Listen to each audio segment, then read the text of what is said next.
Kia ora, folks. The Justice Select Committee has today come back with their findings of the Select Committee into the Treaty Principles Bill, stating that the submissions are overwhelmingly opposed and as such it's recommended to the government, well, that they just kill it dead in the water like the National and NZ First parties have been saying since day dot. This is, in my opinion, this is a great loss for the country, having the Select Committee come back and say, hey, look, there are so many people opposed that we recommend that you disregard the need for equality in this country and just allow the status quo to remain. Just allow the Waitangi Tribunal, the judiciary, to dictate what these principles are, and allow the activists within academia and within our parliament to do with that what they will. So we've got the article from the Herald here that we're going to skim over. And we'll take a quick look at the specifics around why they've reached this decision, and then ultimately what the government's going to do about it. So this is from the New Zealand Herald, Jamie Ensor, political reporter. And I also saw one from Chris Lynch over at Chris Lynch Media, Christchurch's newsroom. I was going to use that, but this touches on a couple other things that I really want to talk about. But I very much appreciate Chris Lynch also putting forward this news over on his platform. Very, very important that we get it to a wide range of audiences so we all see what is going on. So it is titled, Treaty Principles Bill, Justice Select Committee reports back with public submissions overwhelmingly opposed. The overwhelming number of submissions on the Treaty Principles Bill were in opposition to the legislation which Parliament's Justice Select Committee has recommended not proceed. The committee reported back on the controversial bill on Friday morning, recommending by a majority that it does not proceed. That's an unsurprising position given all parties bar ACT were opposed to the legislation. National New Zealand First supported it at first reading in line with coalition commitments. ACT leader David Seymour, the architect of the legislation, reacted by saying the report only reinforced the need for what he was proposing. They came in their thousands to oppose the bill, but only succeeded in showing why Parliament should pass it into law, Seymour said.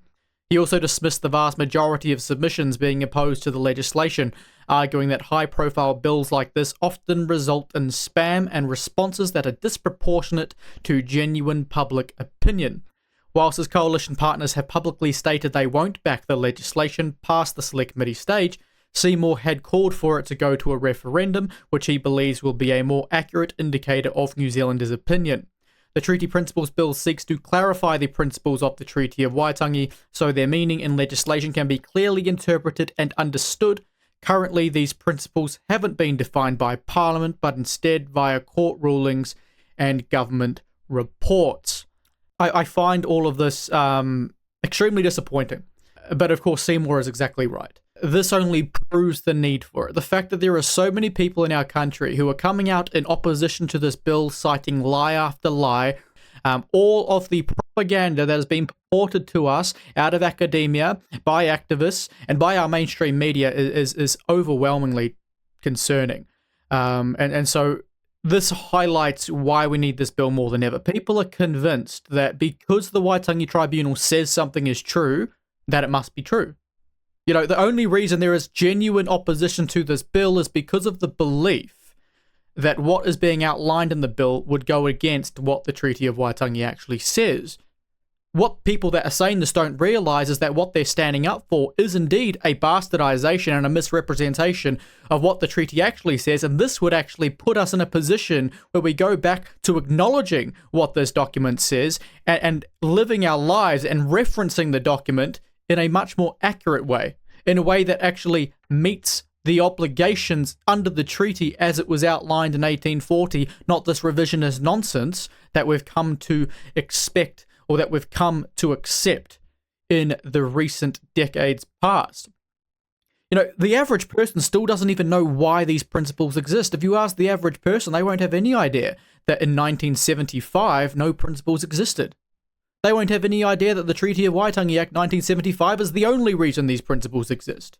They won't have any idea that it was a court case in the 1980s which led to the principles first being defined in a courtroom because no such principles existed when the piece of legislation was cited. People don't know this stuff. People aren't informed on this stuff because it's easier to keep them uninformed. Why would you educate people if educating them means that they won't do what you want? But he also makes a good point. When it comes to pieces of legislation or proposed bills that go to the Select Committee, overwhelmingly controversial ones will get far more people opposed, even if that's not an accurate representation of the true public sentiment. The committee's final report includes sections highlighting the views of the Green Party, Te Pāti Māori, Labour, and ACT. The Green Party said it wanted to express our strongest condemnation of this bill in its entirety, describing it as an international embarrassment. Arguments from people supporting this bill made in submissions were incoherent, factually inaccurate, based on outdated perspectives and arguments, and many were outright racist. In reality, Te Tiriti and its interpretation is not a matter that is keeping New Zealanders up at night. It is only a vocal, fixated minority who believe that their rights have been eroded by the presence of Te Tiriti. You see, what the left does, and the Greens are very, very good at it, is they misrepresent everything. If they dismiss what you say by arguing something you either haven't said or misrepresenting what you have claimed, what your position actually is, it makes it easier to spin it into whatever they want to make it sound like that you're nonsense. Yeah, like that everything you're saying is nonsense, that you shouldn't have anything that you've said be taken seriously. This is how they operate. They discredit the individual rather than discredit the argument. So what is it that the Greens are actually saying? Well, they've highlighted that it's a vocal, fixated minority who believe that their rights have been eroded by the presence of Te Tiriti. Actually, you'll find that it's a vocal minority who represent a majority who acknowledge that the principles of the treaty have been eroding their rights. Because these principles are doing exactly that. That's why it's called the Treaty Principles Bill, not the Treaty of Waitangi Bill. Because this is about the principles, not the document.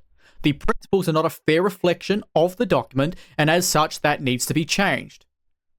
We need to get back to a point in time where we acknowledge what the actual meaning of the treaty is, not some academic misrepresentation of it which has existed for the last 50 years. Te Pāti Māori said the legislation was based on a false historical narrative that was designed to take away Indigenous rights, assert parliamentary dominance over Māori, and erase any duty of the Crown to act with honour and integrity. Beyond just scrapping the bill, the party recommended developing a Te Tiriti o Waitangi education program to be included in the induction of new MPs. It also wants the Crown to undergo a process alongside Māori to undo the damage the principles of the Treaty Waitangi Bill caused to social cohesion. Who the hell do these people think they are? Honestly, who do they think they are? The suggestion that this bill is responsible for the damage to social cohesion is outrageous. The damage to the social cohesion is from Te Pāti Māori, who decided that they would march down Queen Street calling for their own parliament, who would march down Queen Street saying that we declare political independence, who would march down Queen Street stating that we are sovereign. I'm sorry, you are not sovereign. You are, just like everyone else, subjects of the Crown. If you don't like that, tough. Fortunately for you, being a subject for the Crown means you dictate who represents you. Sure, technically you're a subject of the Crown, but you have far more free will than most countries. The problem is with the left and with parties like Te Pāti Māori is they don't realise that. They actively work against that. They actively work towards giving our government, giving people in positions of power, more power. And in saying that they want to give power back to the people, they do the opposite. You know, it is a harsh reality that we are indeed subjects of the Crown or subjects of this, but we are doing that within a landscape which allows us to have a lot of influence. Now, that is eroding. The amount of influence we have on who is in charge of us, who is making decisions, the decisions that they are making is waning. You know, we can vote all we like, but if we're making the wrong voting decisions, those people are going to work against our interests. You know, if we make the wrong voting decisions, we're going to have the wrong person in charge of justice, in charge of health, in charge of education, and ultimately that's going to impact us all negatively. This is why, people, small government is important. Because if you don't like the idea of being the subject of the Crown or of someone, if you don't like the idea of your future being in the hands of someone that isn't yourself or that you have no control over, then there is absolutely no logical explanation for you supporting big government. And this is what I don't understand about the left. The vast majority of their political ideologies are fundamentally inconsistent with the proposals of how to solve the problems that they believe in. Like seriously, they claim to care about the working class, and yet all of their solutions revolve around giving more power to government. Government are the inherent enemy of the working class. The fact that the principles of the Treaty of Waitangi Bill was introduced shows a lack of leadership by the government. It is an abuse of the privilege of being in government to introduce a bill that it knows has no chance of passing and which it explicitly does not support. What they're ignoring is the fact that this was indeed a coalition agreement. It's about getting a coalition formed together, working, and ensuring that everyone's happy at the end of the day. Sure, ACT Party could not get the National Party and NZ First Party on board, even after months and months of deliberations and the Select Committee process. However, it's at least put the discussion out there about something that is fundamentally important. Calling it a lack of leadership because you disagree with the policy is just ridiculous. I could name a million policies I disagree with, but that doesn't mean that it shows a lack of leadership to allow us to have the discussion about them. ACT, however, outlined reasons why the legislation was needed, highlighting that while treaty principles are mentioned in legislation, Parliament has never defined what those principles are. Parliament's silence has been filled by court findings, Waitangi Tribunal reports, and government departments attempting to define the principles. The resulting principles afford Māori different rights from other New Zealanders. Seymour said in a statement that the report only showed why the legislation was needed. The alternative version of New Zealand, supported by many submitters, where Parliament is not sovereign and people shouldn't have their rights upheld equally, is unworkable. The idea that two babies born in New Zealand should have a different place in New Zealand thanks to events occurring nearly 2 centuries before their birth is abhorrent.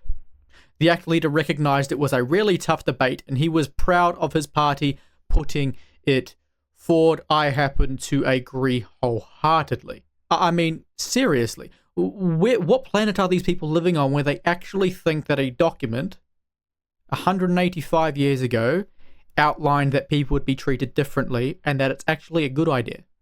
It's not like they're just sitting here saying we should uphold what it says. They actually think it's a good idea to treat people differently. You know, it would be one thing if they came in and submitted and said, hey, look, we believe that this is what the document actually says, but we also understand that what we believe it says is not compatible with modern society. You know, we fundamentally want to respect what the document says.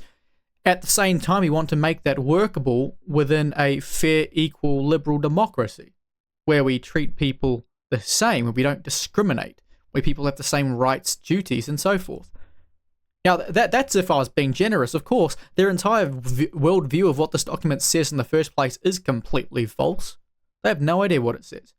The average scholar will lie through their teeth about what it says because they want to affirm their own beliefs rather than actually look at these things objectively. They will deliberately overlook and take words out of context in order to uphold their own worldviews. They've got no integrity and they never have. People need to stop believing that people, because they're in positions of power, because they've got a diploma or a doctorate or this or that you can trust them. You know, at the end of the day, I don't care if you've got a degree. I don't care if you are supposed to be the most renowned scholar or expert in your field. Unless what you say stands up to scrutiny, I could not care less who you are.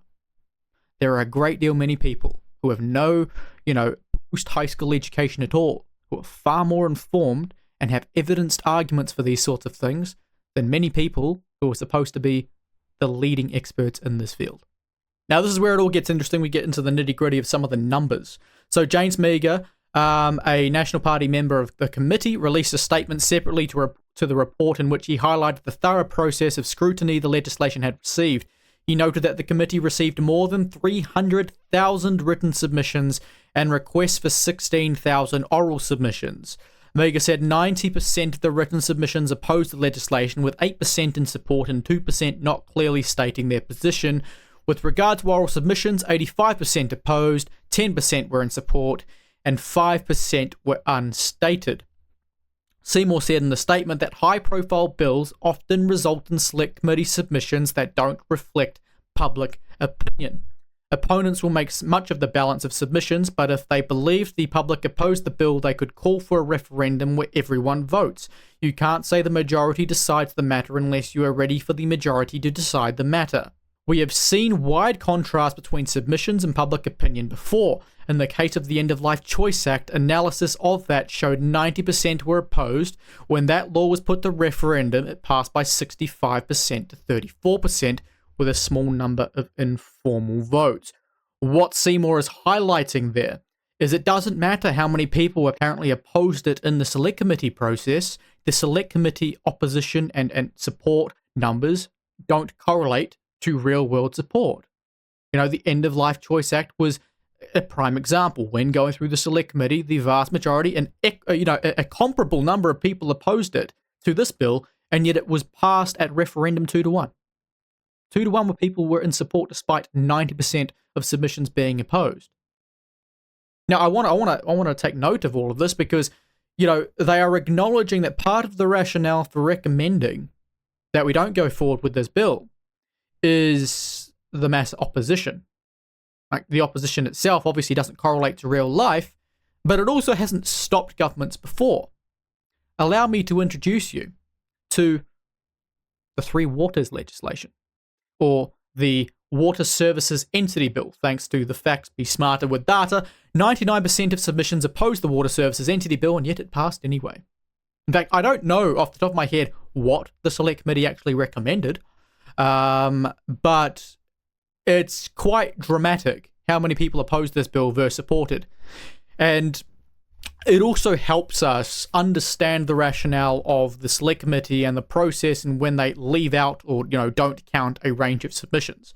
This is the norm. This is done on this bill as well, when they only had around 88,000 submissions versus over 300,000 for the Treaty Principles Bill. Now, let's just use the graph. It says 0.8% of submitters supported the bill. 4.4% of submitters opposed the bill and had their written submissions accepted. 94.6% of people opposed the bill via written form submissions, and these were not counted in the sentiment totals. So they could, they can do what they want with the numbers.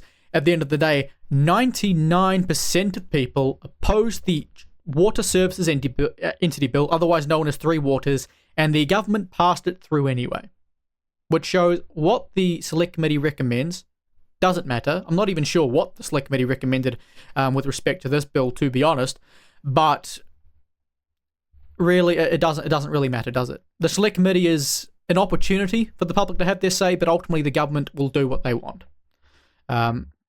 So coming back to the Herald, it is what it is. I think it's more than fair to accept that the amount of people opposed to the Three Waters legislation wasn't an accurate reference of what the general public thought. It was probably closer to 60-40 or 70-30, something like that.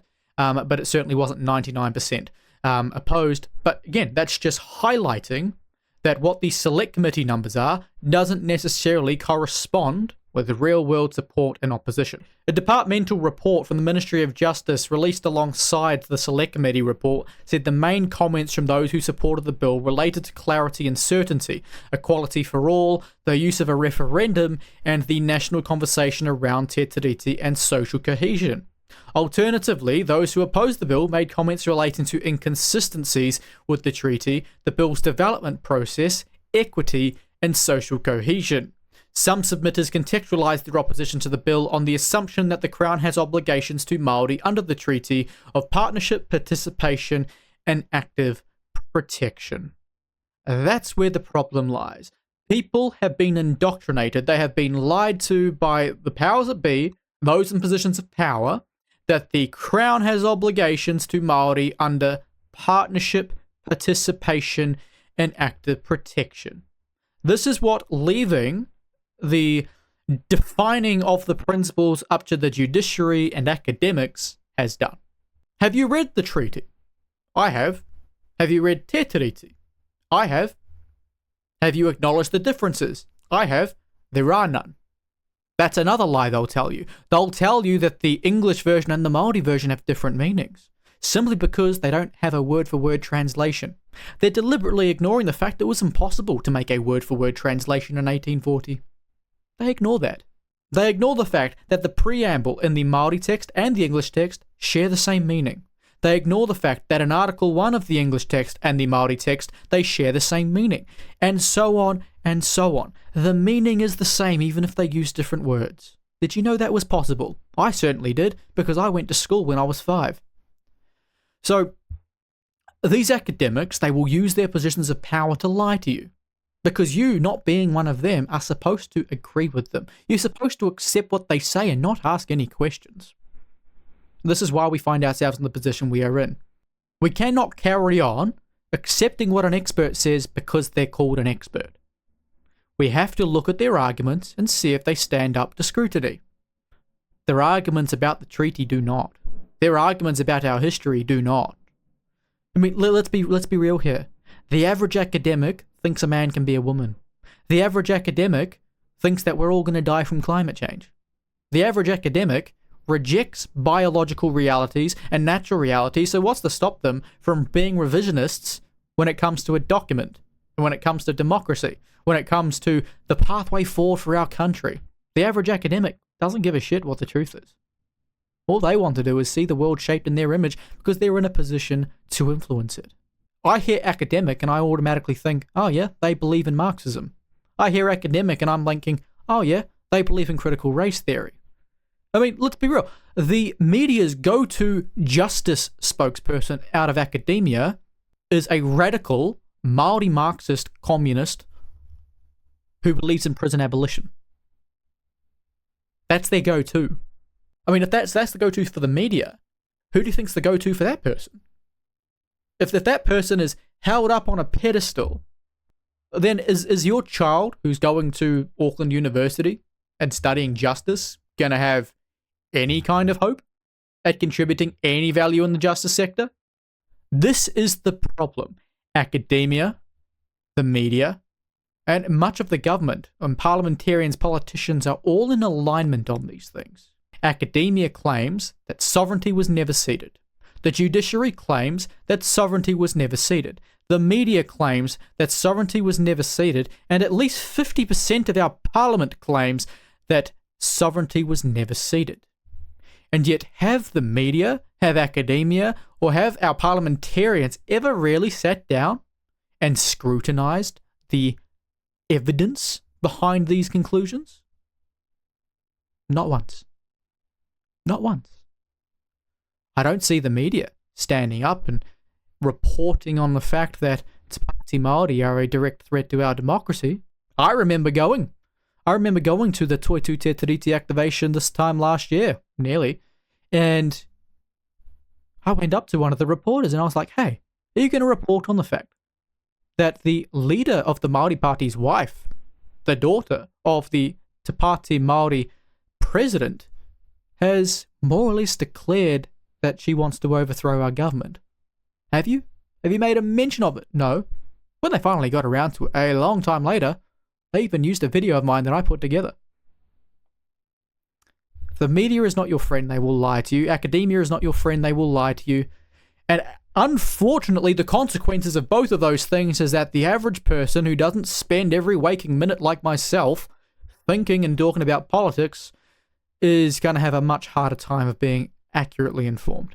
That's the position we find ourselves in. And unfortunately, that means that bills like this will never see the light of day. But there is hope. Because it does appear that once all of this is all wrapped up, the Treaty Principles Bill is voted down at the second reading, that the government will be moving towards a alternative strategy to tackle this issue, and that is to remove all reference to the principles of the Treaty of Waitangi from law. Now, let's hope that they can find a way to do that that isn't easily reversible. Because the last thing we want is for a 2026 or 2029, 2032 government to come in and undo all of that. And that was the inherent benefit to the Treaty Principles Bill, because it did the effective same thing, because the way in which these principles outlined our responsibilities under the treaty were simply a reflection of the treaty itself. So it was a de facto abolition of the principles by placing it in the government's hand and entrenching that through a referendum. But if the alternative to voting this down is indeed the removal of the principles altogether, that is just. That is what should happen. These principles should not exist. Now here's hoping that doing that will ensure that no longer will the judiciary try and hold that over the government to not pass certain laws. No longer will they be able to use that to try and justify their decisions in the Waitangi Tribunal, to justify their recommendations, amongst other things. No longer, hopefully, will it be used to justify policy shifts within the health sector which treat people differently based on their ethnicity. Hopefully, it will put an end to all of this race-based nonsense that the left continue to uphold as just, and the right are ridiculed as being evil racists for opposing. There is nothing evil, there is nothing racist about standing up for equality. I think it's about time that the left started to acknowledge that.